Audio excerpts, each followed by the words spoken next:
तोरा छोड़ला के बाद मशहूर हो गईनी, हंसत खेलत जिंदगी से दूर हो गईनी।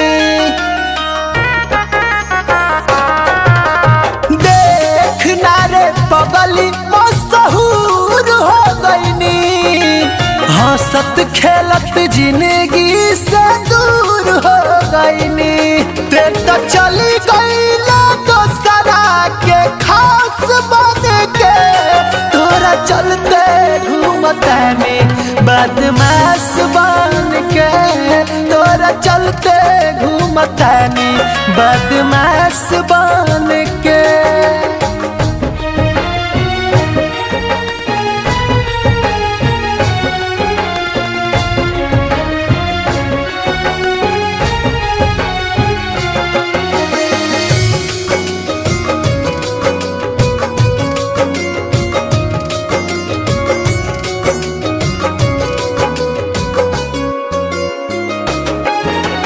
पहिले झगड़ के नमवा से डर लागत रहे, गाँव के लोगवा हमके सीधा साधा लइका कहे।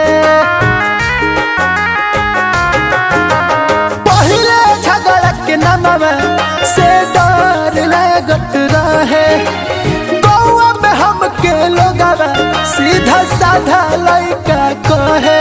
तोल जिंदगी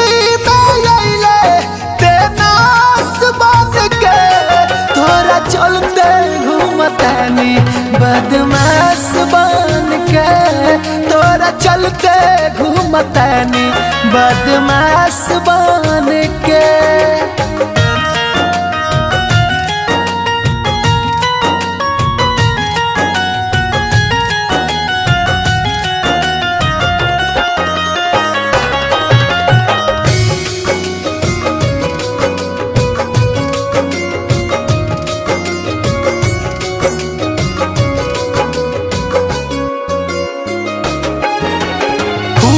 छोड़ के हथवा में हथियार आ गईल, कुंदन पवन मौत के अब पार आ गईल। फूल छोड़ के हथवा में हथियार आ गईल, राहुल पवन मौत के अब पार आ गईल।